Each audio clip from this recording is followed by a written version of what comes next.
Mr. Gold Sunflower Oil. அளவிலும் தரத்திலும் no compromise. 100% placement guaranteed BCom, BCA, BBA, BSc படிக்க JNN College of Arts and Science, Chennai. All new Vivo V50e, crafted for luxury and designed for elegance. Buy now. எல்லாருக்கும் வணக்கம். வேள்பாரி பேரே ஒரு ஆக்சுவலாக இங்கே ஒரு video காட்டினப்ப பொதுவாக திரைப்படங்களில் வர்றப்போ அந்த ஒரு வைப் அதை பார்க்கலாம். அந்த பாரிங்கிற அந்த பேரை போட்டவுடனே இங்கிருந்து அந்த கைத்தட்டல் சொன்னிச்சு அவர் எந்த அளவு உள்ள ஊடுருவி இருக்கிறார் அப்படின்னு சொல்லிட்டு ரொம்ப மகிழ்ச்சி.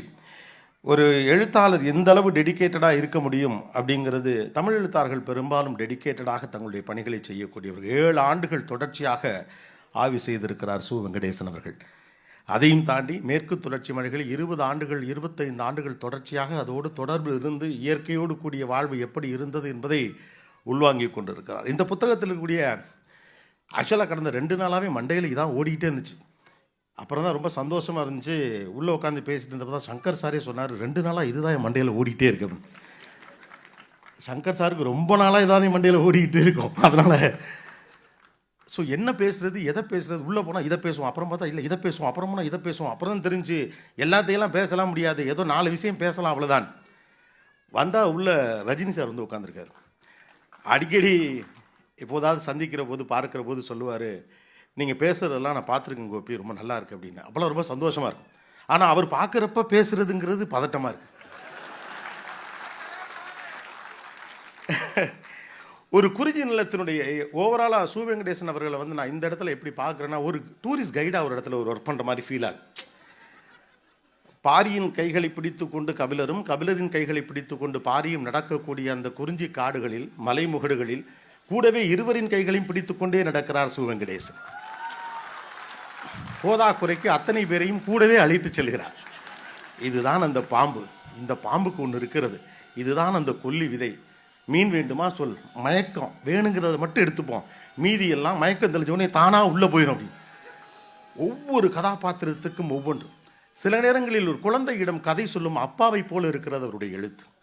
பிள்ளைகள்கிட்ட கதை சொல்கிறப்ப இதுதான் கதைன்னு ஆரம்பிக்க மாட்டோம். ஒரு கதையை ஆரம்பிப்போம். அதுக்கப்புறம் அந்த கதை எப்படி டெவலப் ஆகும்னா, அந்த குழந்தை கேட்க கேட்க அதுலேருந்து ஒரு கதை வரும், அதுலேருந்து ஒரு கதை வரும். ஒரு இனக்குழுவுக்குள் போகிற போது இதை ஏன் செய்கிறார்கள், தெய்வவாக விலங்குனா என்ன அப்படின்னா அது ஒரு விலங்கு அப்படின்னு ஆரம்பித்து அதன் மீது இருக்கக்கூடிய நம்பிக்கை, அதை கைப்பற்றுவதற்காக நடந்த போராட்டம், அது சொல்லுகிற போது ஏற்படக்கூடிய வாய்ப்பு, இப்படியாக பல விஷயங்கள் பேசிட்டு போகிற மாதிரி ஒவ்வொரு விஷயத்தையும் சொல்லிட்டே போகிறார். குழந்தை திடீர்னு ஒரு கேள்வி கேட்டவுடனேயும் மறுபடியும் அங்கிருந்து இன்னொரு இடத்துக்கு உங்களை கூட்டிகிட்டு போகிறார். ஸோ அந்த எனக்கு என்னென்னா அந்த கட்டற்ற அவருடைய சுதந்திரம் ரொம்ப பிடிச்சிருந்துச்சு. ஒரு சுதந்திரமான மன உணர்வோடு ஒரு வீர காவியத்தை எழுதியிருப்பதெல்லாம் சாதாரண விஷயமே இருக்க முடியாது. இன்ஹிபிஷன்ஸே இல்லாமல் அதை அட்டன் பண்ணுறது அப்படிங்கிறது இருக்குல்ல, மையப்புள்ளிகளை இணைப்பது, ஒன்றோடு ஒன்று தொட்டு தொட்டு ஒரு தொடர் சங்கிலியை போல், ஒரு மாலை கட்டுவதை போல் நகர்த்தி கொண்டே போகிறார். ஒவ்வொரு கட்டத்தில் ஒவ்வொரு மாதிரி இருக்கார். ஒவ்வொரு கட்டத்தில் நம்மளை அழைச்சிட்டு போகிறார். ஒரு இடத்துல ரொம்ப சீரியஸ் ஆகிறார். எனக்கு ரொம்ப ஆச்சரியம் என்னென்னா, எப்படி ஒரு மனிதன் ஒரே ஒரு புத்தகத்துக்குள் தான் நினைக்கிற அத்தனையும் பேசியிருக்கிறார் என்பதுதான். அரசியல், நீதி, நிர்வாகம், அறம், கருணை, காதல், கலவி, காமம், வஞ்சனை, துரோகம், ஆத்திரம், எரிச்சல், கவிதை, இன்னும் என்னவெல்லாம் வேண்டும் உனக்கு எடுத்துக்கொள். ஒற்றை புத்தகம், 2 தொகுப்பு தான், வேணுங்கிறத எடுத்துக்க அப்படின்னு சொல்லி. இதில் ஒரு சூட்சுமம் இருக்கிறது. மிகச்சிறந்த ஒரு சூட்சுமக்காரராகத்தான் இந்த நூலாசிரியரை பார்க்க வேண்டியிருக்கிறது. இதில் எல்லா கதாபாத்திரமும் அவர் தான். இதில் எல்லா கதாபாத்திரமும் சு. வெங்கடேசனே. பாரி அவர்தான், கபிலர் அவர்தான், நீலன் அவர்தான், எல்லோருமே அவர்தான், ஆதினி அவர்தான். அதில் வரக்கூடிய எல்லா பெயர்களும் வீடுகள் இருக்க இப்போ வச்சிருக்கோம் நம்ம பேர், எல்லா கதாபாத்திரமும் அவர் தான். ஒவ்வொரு கதாபாத்திரத்தையும் அவர் சொல்ல விரும்பும் ஒரு செய்தியை சொல்லுவதற்கு மிகச்சரியான இடத்தில் மிகச்சரியான அளவில் பயன்படுத்தி இருப்பது தான் அந்த புத்திசாலித்தனம். மிக கடினமாக இந்த புத்தகத்தை இவர் உருவாக்கி இருக்கிறார் என்பதெல்லாம் தெரிகிறது. ஆனால் இந்த சூட்சுமத்தை கண்டுபிடிச்சு விட்டோம் நாங்கள் அப்படிங்கிறது தான். சில விலங்கு, உங்கள் கதையில் வரக்கூடிய, உங்களுடைய வேள்பாரியில் வரக்கூடிய சில விலங்குகளுக்கென்று இருக்கக்கூடிய சில தனித்த குணம் போல சில உண்டு. சில எழுத்தாளர்களுக்கு, சில படைப்பாளிகளுக்கு இப்படி ஒன்று உண்டு. ஒரு விலங்கு பற்றி சொல்லுவாங்க. நான் ஒரு ஃபேண்டஸியான ஒரு அனிமல் பற்றி படிச்சிருக்கேன். அது கடிச்சிருச்சுன்னா, இல்லை அது நம்மளை பிடிச்சிருச்சுன்னா நாமளும் அதுவாகவே மாறிடுவோம். வேள்பாரி படிக்கிறவரும் வெங்கடேசன் ஆகிறார். எனக்கும் கற்பனை வரும். அந்த ஃபேண்டசிக்குள்ளே போகிற போது அழகால் அடித்து கொள்ளும் ஒரு பறவை, அது எப்படி ஆந்தை முகத்தோடு ஒரு மிருகம், இது என்னது, இது எங்கே இருக்குன்னு எனக்கு பெரும் சந்தேகம் வந்தது. நிறைய பேருக்கு நிறைய சந்தேகங்கள் இருந்திருக்கலாம். சந்தேகம் இருக்கிற போதெல்லாம் நான் சற்றும் யோசிப்பதே இல்லை, சம்மந்தப்பட்டவருக்கே பேசிடுவேன். 20 ஆண்டுகளாக என்னால் ஒரு நிகழ்ச்சியை நடத்த முடிவதற்கான ஒரே காரணம் அதுதான். சந்தேகம் வந்தால் யோசிக்கக்கூடாது, சம்மந்தப்பட்டவங்கள்ட்ட கூச்சம் இல்லாமல் கேட்டேன். நேற்று அவருக்கே ஃபோன் பண்ணிட்டேன். இதில் வரக்கூடிய கதாபாத்திரங்களில் எதெல்லாம் உண்மை எதெல்லாம் கற்பனை எனக்கே புரியலை சார் அப்படின்னு சொன்னால் மிக அற்புதமாக இருக்கிறது. என்னென்னா, கற்பனை என்று நாம் நினைத்து கொண்டிருக்கக்கூடிய பல்வேறு கதாபாத்திரங்களுடைய உண்மைத்தன்மை. கதாபாத்திரம் என்று சொல்லுவது நான் மனிதர்களை பற்றி மட்டும் சொல்லலை. அதில் வரக்கூடிய பாம்பிலிருந்து தொடங்கி பறவையிலிருந்து மிருகத்திலிருந்து மரத்திலிருந்து செடியிலிருந்து கொடியிலிருந்து கொப்பிலிருந்து கொம்பிலிருந்து, கொப்புனா என்ன கிளைனா என்ன, கொப்பு தான் கொம்பாச்சாரெலாம் விளக்கம் கொடுத்துட்டு போகிறார். அப்பப்போ போய் இது எல்லாவற்றுக்கும் ஆனால் சங்க இலக்கிய பாடல்கள் வழியாக அப்படி ஒன்று இருந்ததை இவர் நிறுவுகிறார். அந்த காலகட்டம் எப்படிப்பட்டதாக இருந்திருக்கிறது அப்படிங்கிறது அதில் ஆச்சரியம். ஜஸ்ட் லைக் தட் ஒரு ஃபேண்டசி ஸ்டோரின்னு போகிறோம். அது குழந்தைக்கு கதை சொல்லுகிற போதும் விவரணையாக சொல்கிறதுன்னு ஒன்று இருக்குல்ல. அந்த பறவை எப்படிப்பட்டது, அதனுடைய தன்மை எப்படிப்பட்டது, அது என்னவெல்லாம் சொல்லும், அதை ஒட்டிய நம்பிக்கை என்ன, அதனுடைய சக்தி என்ன, சுண்டா பூனை எப்படின்னு ஒரு பூனை, குட்டி பூனைன்னு சொல்லிட்டு முடிச்சிருக்கலாம். மண்டையெல்லாம் ஓடுது அந்த பூனை. இப்போ அது எப்படி இருக்கும், ஒன்று வாங்கி வளர்த்துடலாமா, இப்போ எங்கேயும் கிடைக்குமா, பெட் ஷாப்பில் ட்ரை பண்ணுவோமா அப்படின்னு சொல்லிட்டு. ஆனால் அப்படிப்பட்ட ஒரு பூனை எதற்காக வளர்க்கப்பட்டது என்பதற்கான விவரணையும் அவர் சங்க இலக்கியத்திலிருந்து எடுத்திருக்கிறார். போதா குறைக்கு வாய் வழியாக வளர்ந்த இந்த கதையினுடைய பின்னணிகளையும் சேர்த்திருக்கார். கிரேட்டஸ்ட் மிக்சர் எவர். ஒரு ஃபுல் மீல்ஸ்ன்னு சொல்லுவாங்கள்ல, வாய் வழியாக வளர்ந்த கதையும் அதுக்குள்ளே இருக்கிறது. சங்கம் இருக்கிறது, சங்க தமிழ் சங்க இலக்கியத்திலிருந்து பாடல்கள் சரியாக அதற்கான ஆதாரங்கள் கொண்டு வரப்பட்டிருக்கிறது. கீழடி போன்ற ஆய்வுகள் இதற்குள் சொல்லியிருக்கிறார்கள். இதுபோக போதா குறைக்கு இவர் 7 ஆண்டுகள் இவர் ஆய்வு செய்து வெளியிட்ட ஒரு ஆய்வு கட்டுரை. இது எப்படி வேணாலும் எடுத்துக்கலாம், இதை ஆய்வு கட்டுரை என்று எடுத்துக்கொள்ளலாம். ஆண்டர்பிரினர்ஷிப்புக்கான ஐடியாஸை சொல்கிற ஒரு புத்தகம்னு எடுத்துக்கலாம். போர் எப்படி இருக்கும் தெரியுமா தம்பி அப்படிங்கிறதுக்கான புத்தகமாக எடுத்துக்கொள்ளலாம். வீரனை போரால் வீழ்த்த முடியாது, உன்னால் வஞ்சகத்தால் வீழ்த்த முடியும், அதை வச்சு தாண்டா நீ வீழ்த்த முடியும்னு சொன்ன வீர மரபாக இருக்கலாம். தனிநபர்கள் எப்படிப்பட்டவர்களாக இருக்கிறார்கள், மனிதர்கள் எப்படிப்பட்டவர்களாக இருக்கிறார்கள், அரசியல் என்ன பேசுகிறது என்று பல்வேறு கோணங்களில் பேசுகிறார். சில விஷயங்கள் இதில் எழுதி நான் எடுத்துகிட்டு வந்தேன். அது எல்லாத்தையும் இந்த மீடியா ஹவுஸஸில் ஒரு பெரிய பிரச்சனை உண்டு. நம்ம நிறைய பிளான் பண்ணிட்டு இருப்போம்ல, அதெல்லாம் அவங்க ஏற்கனவே ஏவியாக போட்டுருவாங்க. உட்காந்துக்கிட்டு எல்லா பேரையும் படித்து மனப்பாடம் பண்ணி, பரவாயில்ல மனப்பாடம் போனாலும் சொல்லிவிடுவோம் அப்படின்னு எழுதிட்டு வந்திருப்போம்ல, அதுக்காண்டியாவது நான் சொல்லணும். கஷ்டப்பட்டு எல்லா பேரையும் எழுதிட்டு வந்ததுக்காண்டியாவது அதை சொல்லணும். இதில் சில பேர் சொல்லப்படலை. அதில் ரொம்ப அழகான ஒரு பேர் சூழ்கடல் முதுவன் அப்படின்னு ஒரு பேர் உண்டு. ஒரு பிஸ்னஸ் எம்பையர் சூழ்கடல் முதுவன், எல்லாம் வளைச்சு பிடிச்சி அடிக்கிற அப்படின்னா. ஆனந்த விகடனில் ஒரு முறை ஒரு வார்த்தை வந்தது. அப்போது ராக்கண்ணன் அவர்களிடம் கூப்பிட்டு அந்த வார்த்தைக்கான அர்த்தம் கேட்டேன். அதகளம் அப்படின்னு ஒரு வார்த்தை. சில வார்த்தைகள் அப்படியே பக்குன்னு மனசில் நிற்கும். அதகளம் அப்படின்னா அப்புறம் எனக்கு ஒரு விளக்கம் சொன்னார். அது உனக்கு எப்படி புரிய வைக்கிறது, அடிச்சு பிடிச்சு துவைச்சு தூக்கி போட்டு மிதிச்சு எல்லாம் சேர்ந்த கலவை அது அப்படின்னார். அதுபோல் சூழ்கடல் முதுவன் அப்படிங்கிற ஒரு வார்த்தை. அதே போல் இருக்கக்கூடிய ஒரு வானியல் அறிவு பெற்றவருக்கு அவர் வைத்திருக்கக்கூடிய பேர் திசைவேலர் என்றொரு பெயர். வேள்பாரியின் தோழன் நீலன் உங்களுக்கு தெரியும். அப்புறம் வாரிக்கையன், தேக்கன், உதிரன், இரவாதன், காலம்பன், முடியன், நீலன் மனைவி மயிலா. இந்த பேர் தான் எனக்கு மிக பிடித்த ஒரு பேர். ஆதினியும் மயிலாவும் அவ்வளவு அழகாக பொருந்தும் பேராக இருக்கிறது. அதில் இன்னொரு, நான் இந்த பாத்திர படைப்புகளில் எந்த இடத்துலையுமே கேரக்டரைசேஷனை ஏற்றவோ இறக்கவோ இல்லை. ஆண் எப்படி வீரமும் ஆளுமையும் அறிவும் கொண்டவனாக காட்டப்படுகிறானோ, அதே போலத்தான் ஆதினியும் மயிலாவும் மற்றவர்களும் காட்டப்படுகிறார்கள். அவர்கள் சுதந்திரமானவர்களாக காட்டப்படுகிறார்கள். ஒரு தமிழ் பின்னணியிலிருந்து எழுதக்கூடிய, தமிழர் வாழ்வியலிலிருந்து எழுதக்கூடிய ஒருவருக்கு இயல்பாக அது அமைதல் ஒன்றும் ஆச்சரியம் கிடையாது, அப்படித்தான் வரும். ஆனால் அவர்கள் சுதந்திரமான மனிதர்களாகவும் இருந்திருக்கிறார்கள் அப்படின்னு சொல்லி. கபிலர் வருகிறார், நீலனிடம் பேசுகிறார். பாரியை பற்றி பேசுகிற போது நீலன் சொல்லுகிற இடத்திலேயே வியந்து போகிறார். நீலனே இப்படி பேசுகிறானே, அப்போது பாரி எப்படி பேசுவான்? அடுத்து மயிலா பேசுகிற போதெல்லாம் மயங்கி போகிறது கதை. பாரியை சந்திக்கலாமா வேண்டாமா என்ற ஒரு சந்தேகமே வரக்கூடிய அளவுக்கு பாரி பற்றி பேசுகிறது. எனக்கு ஒரே சந்தோஷம் என்னென்னா, எப்போதுமே இந்த முதல் வரியோடு நம்முடைய வாழ்க்கை பல நேரங்களில் முடிந்து விடுகிறதோ அப்படின்னு தோணும். வாழ்க்கையில் பல சிக்கல் அப்படி தான் முதல் வரியோடு முடிந்து போகும். நமக்கு பாரி அப்படின்னா என்ன, வேள்பாரிங்கிறத இப்போ தான் நம்ம தெரிஞ்சுக்கிறோம். முல்லைக்கு தேரின்தான் பாரி.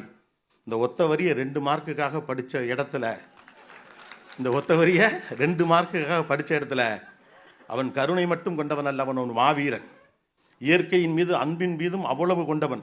மக்களின் சுதந்திரத்திற்காகவும் அவர்களுடைய மனதுக்காகவும் அவர்களுடைய நேர்மைக்காகவும் வாழ்ந்த ஒரு மாபெரும் மனிதன். அஞ்சா நெஞ்சன், ஒரு பெரிய போர் வீரன் அப்படிங்கிற எல்லாத்தையும் கொண்டு வந்து சேர்த்ததுன்னு இருக்குல்ல, ஆக்சுவலாக ஒரு சமூகம் வளர வளர அது அடுத்த கட்டத்தை நோக்கி நகரணும், முதல் வரியை தாண்டி நகரணும். நமக்கு இது பெரும் சிக்கல். உலகத்திலேயே அதிக மக்கள் தொகை கொண்ட நாடு எதுன்னு கேட்டால் பட்டு நம்ம இப்போ இந்தியான்னு சொல்லி, ஆனால் இப்போ நம்ம ஃபஸ்ட் பிளேஸில் இருக்கிறதுனால அடுத்த இடம் அப்படின்னம்னா எல்லாருமே சொல்லிவிடுவோம் சீனா, ஏன்னா ஏற்கனவே ஃபஸ்ட்டில் இருந்தான். ஓகே, 3வது யாருன்னு கேட்டோம்னா 30 பேரில் 3 பேருக்கு தெரிஞ்சால் பெருசு, நம்ம அடுத்து தாண்டி போகவே மாட்டோம், ஏன்னா அது நமக்கு தேவையில்லை. 4வது அதுக்கு நமக்கு சம்மந்தமே இல்லைன்னு. ஆனால் ஒரு சமூகம் அடுத்த கட்டத்தை நோக்கி நகரன்னா முதல் கட்ட தகவலை தாண்டி போகணும். இந்த மாதிரியான புத்தகங்கள் அந்த மாதிரி அடுத்த கட்ட நகர்வை நோக்கி நகர்த்துவது தான் ரொம்ப முக்கியமாக இருக்கிறது. ஏற்கனவே பிரபலமாக இருக்கக்கூடிய வரலாறை தாண்டி சிலருடைய வரலாறை எடுத்து சொல்லுகிற போது ஏற்படுகிற நம்பிக்கையை இது விதைத்திருக்கிறது.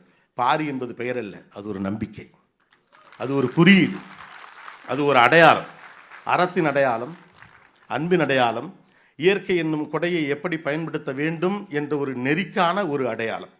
அதே போல் ஒரு படத்தில் பஞ்ச் டயலாக் வைக்கிறதுலாம் உண்டு. புத்தகம் முழுக்க பஞ்ச் டயலாக்ஸ்னு சொல்ல முடியாத பஞ்ச் வரிகளாக வைத்து கொண்டிருப்பது. அதான் நான் சொன்னேன், இந்த புத்தகத்தை அவர் வெவ்வேறு விஷயங்கள் அணுகியிருக்கார். குழந்தைக்கு கதை சொல்லுவது போல தான் அது எனக்கு இருக்குது. அவருக்கு திடீர்னு ஒரு விஷயத்தை சொல்கிறதுக்கு ஒரு ஆள் தேவைப்பட்டால் அதுக்கு ஒரு கேரக்டர் அங்கே வந்துடுறார். அந்த கேரக்டர் அதை பேசும். அந்த கேரக்டருக்கு அதுக்கான டைனமிக்ஸையும் அவர் பில்ட் பண்ணிடுறார். எதையொன்றையும் தேவையாக மாற்றுவது தான் வணிகம். எதில் எழுதியிருக்குது?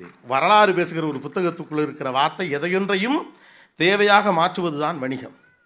ராத்திரி 2 மணிக்கு ஃபோனை போட்டு பிரியாணி தின்னா தான் இட்ஸ் அ பிளெஸ்ன்னு ஃபீல் பண்ணுற ஒரு உலகத்துக்கு செய்தி 2000 வருடத்திற்கு முன்பு இருந்து வருகிறது. The most contemporary. ஒரு எழுத்து ரெலவெண்ட்டாக இருக்கணும், காலத்தை கடந்து அந்த காலத்தோடு அது தொடர்பு படுத்தணும். சமகால மனிதர்களின் உளவியலையும் அதன் சிக்கலையும் அவர்களுடைய வணிகத்தையும் அவருடைய வாழ்க்கையும் அவருடைய அரசியலையும் அது தொடர்பு படுத்த வேண்டும். புத்தகம் முழுக்க அப்படியான கருத்துக்கள் தான் விரவி கிடக்கிறது. அதைத்தான் இந்த புத்தகத்துடைய சூட்சமமாக நான் பார்க்கிறேன். ஒரு மேலாண்மை புத்தகம் என்று கணக்கில் எடுத்துக்கிட்டோம்னா இது ஒரு மேலாண்மை புத்தகம். அரசியல் புத்தகம் எடுத்துக்கிட்டால் அரசியல் புத்தகம். எல்லாத்தையும் தாண்டி இது சு வெங்கடேசனின் புத்தகம். எல்லாரும் சு வெங்கடேசனாக இருப்பதால். ஸோ இதில் இருக்கக்கூடிய முக்கியமான இந்த இது எனக்கு ரொம்ப பிடிச்சிருந்துச்சு. இன்றைக்கி இருக்கக்கூடிய கன்சூமரிக் ஆட்டிடியூடில் ஒரு மாலுக்கு நம்ம போகிறப்போ எதை வாங்கணும்னு போகிறோமோ அதை தவிர மீதி எல்லாத்தையும் வாங்கிட்டு எதை வாங்க போனோமோ அதுக்காக பணம் இல்லாமல் திரும்ப வந்து நாளைக்கு போவோமான்னு கேட்குற ஒரு ஊரில் இந்த வார்த்தை எனக்கு ரொம்ப முக்கியமானதாக படுகிறது. அதை வாரன் பஃபெட் தான் சொல்ல வேண்டும் என்ற அவசியம் இல்லை. ஒரு வரலாற்று நூல் வழியாக சு வெங்கடேசனும் சொல்லுவார். தேவையே இல்லாத பொருட்கள் எல்லாத்தையும் வாங்கி வாங்கி குவித்து, இந்த வார்த்தை வந்த பிறகு தான் கவனிச்ச தெரிஞ்சு எல்லாத்தையுமே முக்கியமானதாகவே மாற்றி வைத்திருக்கிறோம். லக்ஸுரின்னு ஒன்று இப்போ இல்லவே இல்லை. எனக்கு இது வேணுமா வேணாமாங்கிறத பற்றி நான் முடிவே பண்ணலை. இது உனக்கு வேணும், இல்லைன்னா அது உனக்கு கௌரவ குறைச்ச, இல்லைன்னா உன்னை ஒருத்தனை மதிக்க மாட்டான், இல்லைன்னா உன் வாழ்க்கை நிறைவடையாது. பெரிதாக யோசின்னு போனது போக big size king size life வாழு அப்படின்னு சொல்லி எல்லாரையும் ஒரு கன்சியூமராக மாற்றி கொண்டிருக்கக்கூடிய ஒரு காலகட்டத்துக்குள்ளே ஆன்லைனில் கார்ட்டிங் அப்படிங்கிறது டிசீஸாக மாறிக்கிட்டு இருக்கு அப்படின்னு சொல்லுவாங்க. எல்லாத்தையும் எடுத்து காட்டில் போட்டுக்கிட்டே இருக்குது. எதுக்கு வேணும், எதுக்கு வேணாம், எதுக்கு வேணும். வீட்டில் எந்த பொருள் வைக்க இடமே இல்லை. வீடு பெருசாக தான் இருக்குது, தேவையில்லாமல் நிறையா பொருள் உள்ளே இருக்குது. அத்தை வீட்டில் பார்த்தது, சித்தி வீட்டில் பார்த்தது, அது கூட அப்புறமா வாங்கிக்கலாம். நாத்தனார் வீட்டில் பார்த்தது எல்லாம் 4 நாளைக்குள் வாங்கவில்லை என்றால் எங்கள் கௌரவம் தரிகட்டு போகும் என்ற இடத்தில் இந்த வார்த்தை எனக்கு ரொம்ப பிடித்திருந்தது. எதையொன்றையும் தேவையாக மாற்றுவது தான் வணிகம். 2வது ரொம்ப நுட்பமானது. இது ஒரு பக்கம் ஒரு ஆண்டர்பிரினர், ஒரு பிஸ்னஸ் அல்லது இன்றைக்கி இருக்கக்கூடிய ஒரு அட்வர்டைஸ்மிங் ஃபார்மேட் அல்லது கன்சூமரிசத்தை பற்றி பேசுகிறதுனா, இன்னொன்று ஈகை அற்புதத்தை பேசுகிறது. அவர் வள்ளல் தன்மை கொண்ட மனிதர். ஓகே, பாரியும் வள்ளல் தன்மையும் ஒன்றோடு ஒன்று இணைந்தது, முல்லைக்கு தேரிந்தான் பாரி அப்படின்னு சொல்லிட்டு போகும். ஆனால் அதை ஒட்டி சில கேள்விகள் இருக்குல்ல. அந்த மயிலால் பாரிக்கு என்ன ஆக போகுது? மயிலால் பாரிக்கு ஒன்றும் ஆக போகிறது. ஒருவேளை பக்கத்து நாட்டு மன்னனாக இருந்தாலும் நாளைக்கு பஞ்சாயத்து இருந்தால் பார்டரில் நின்று பேசிக்கொள்வதற்கு அது தேவைப்படலாம். இல்லை ஒரு மாபெரும் வணிகராக இருந்தால் ஏதோ ஒரு வகையில் அரசாங்கத்துக்கு ஒரு டொனேஷன் கொடுப்பாருனா அது கொஞ்சம் அமைதியாக இந்த வைத்துக்கொள் தேரை நாளை தா அப்படின்னு சொல்லிட்டு போகலாம். எதுவுமே கிடையாது. பாரி யாரென்றே அந்த மயிலுக்கு தெரிந்திருக்க வாய்ப்பில்லை. அந்த மயில் யாரென்றும் பாரிக்கு தெரிந்திருக்க வாய்ப்பில்லை. 2000 வருடங்களுக்கு பிறகு அவரை பற்றி மேடையிலே கோபிநாத் பேசும்போது இதை குறிப்பிடுவான் என்று ஒரு நாளும் பாரிக்கும் மயிலுக்கும் தெரிந்திருக்காது. சு வெங்கடேசனுக்கே தெரிந்திருக்காது இல்லையா? அதைத்தான் அங்கே அழகாக அவர் சொல்றாரு. வள்ளல் தன்மை என்பது நிர்வாகத்திறன் அல்ல, அது குழந்தையின் குரல் கேட்ட கணத்தில் பால் கசியின் தாயின் மார்பை போன்றது. அப்படி வரணும் அப்படின்னு. அது கணக்கு போட்டு பண்ணுற வேலையெல்லாம் கிடையாது. இதை செய்தால் இது நடக்கும், இதன் வழியாக இதை உருவாக்கி கொள்ள முடியும், இதை நம்ம செஞ்சோம்னா. ஏன்னா இப்போ வள்ளல் தன்மையெல்லாம் நம்ம அப்படித்தான் வச்சுருக்கிறோம். ரொம்ப ஜெனரஸ். 5001 ரூபா மையெழுத்தம் ஜெனரஸாக இருக்கணும். ஏன் கஷ்டப்படுறாங்க? 10,002 ரூபாய் அது கட்டாயம் வரும், நமக்கு கணக்கு தெரியும் இல்லையா? 100 ரூபாய்க்கு பொருள் வாங்கி கொடுத்துவிட்டு 300 போட்டா இருக்கிற கதையெல்லாம் நடந்து கொண்டு இருக்கக்கூடிய ஒரு காலகட்டத்தில் வள்ளல் தன்மை என்பது இயல்பாக வரக்கூடிய ஒரு குணம், ஒரு தாயினுடைய குணத்தை போன்றது அப்படிங்கிற ஒரு அந்த உணர்வு இருக்குல்ல. வள்ளத்தன்மை நிர்வாகத்திறனில் அது பிளான் போட்டெல்லாம் செஞ்சிடலாம் முடியாது அப்படின்னு ஒன்று இருக்குல்ல, அது ஒரு இயல்பாக வரக்கூடிய குணமாக இருக்க வேண்டும். தமிழ் இருக்கிறது அப்படித்தான் இருந்திருக்கிறது அப்படின்னு. இப்போது நம்மகிட்ட வள்ளல் தன்மை இருக்கிறது. ஆனால் அதெல்லாம் கொஞ்சம் மாறிக்கொண்டு இருக்கக்கூடிய இந்த காலகட்டத்தில் இதனால் எனக்கு பலன் கிடைக்கும், இந்த சொந்தக்காரனுக்கு நான் இதை செஞ்சால் எனக்கு பலன் கிடைக்கும், அல்லது என் நண்பனுக்கு நான் இதை செஞ்சால் பலன் கிடைக்கும். நம்மளுடைய நெட்வொர்க்கிங் நம்ம பண்ணக்கூடிய எல்லா விஷயத்தின் பின்னாலும் வள்ளல் தன்மை எதுவும் கிடையாது.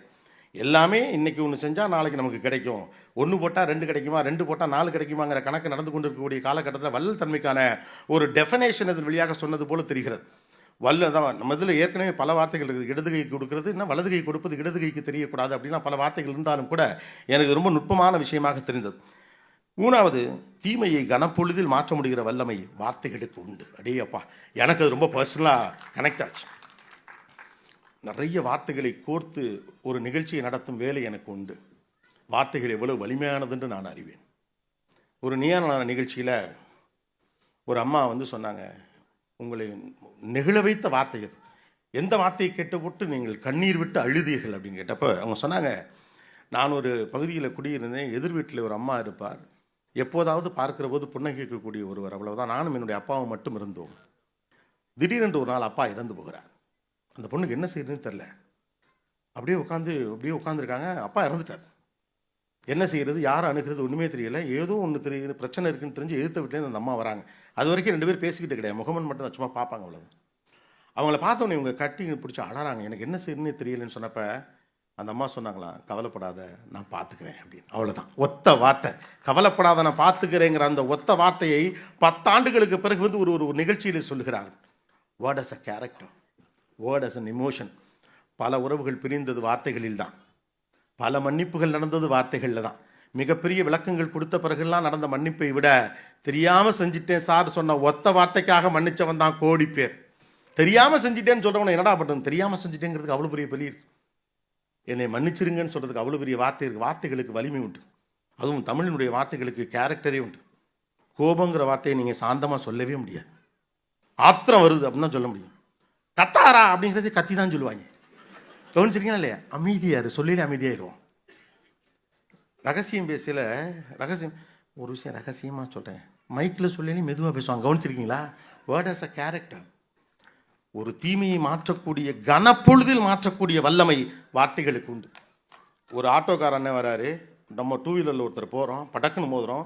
சண்டை வரப்போ முதல்ல 2 பேருமே சொல்லுவோம், ஓ மேலே தான் தப்புன்னு. இது நமக்கு பழக்கம். இறங்கணுன்னே நீ தான் தப்பு பண்ணேன்னு சொல்லிட்டா நான் தப்பு பண்ணலன்னு அர்த்தம்.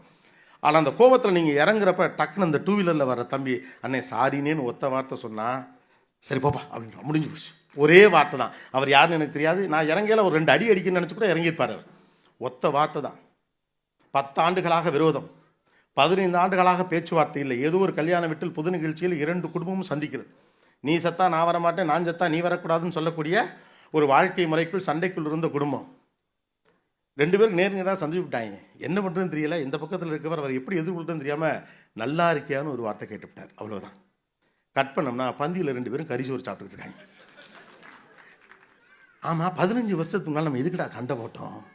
சண்டை எதுக்கு போட்டோம்னே தெரியல. ஒத்த வார்த்தை பேசி முடிச்சுட்டு போயிடுச்சு. நல்லா இருக்கியாங்கிற ஒரு வார்த்தை நிச்சயமாக மாற்றும்.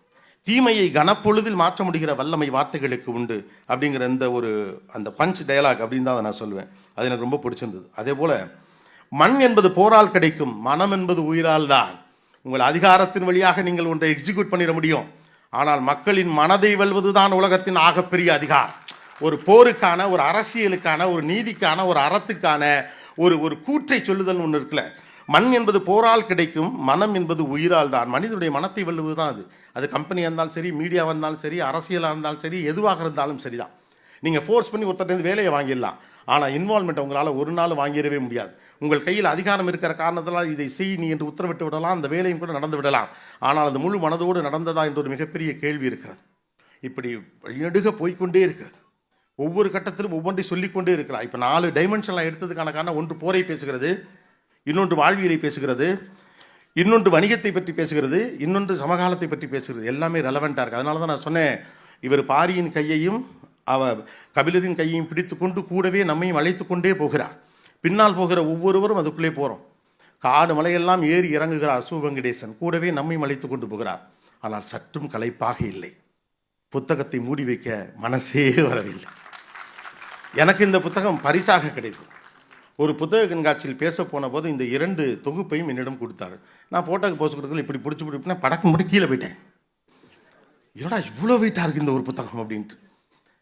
அவ்வளோ வெயிட் இருக்க தானே செய்யும். எத்தனை உணர்வுகளை தாங்கி இருக்கிறது அந்த புத்தகம். எவ்வளவு கவலைகளையும் போரையும் வஞ்சகத்தையும் மன்னிப்பையும் காதலையும். ஐயோ, பெரிய காதலை இவ்வளோ அழகாலாம் சொல்லிடலாம் ரொம்ப நாளாச்சு சார். ஓகே, ரொம்ப மகிழ்ச்சி இந்த மாதிரியான நிகழ்ச்சியில் வந்து பேசுவதற்கான வாய்ப்பு கிடைத்ததற்கு.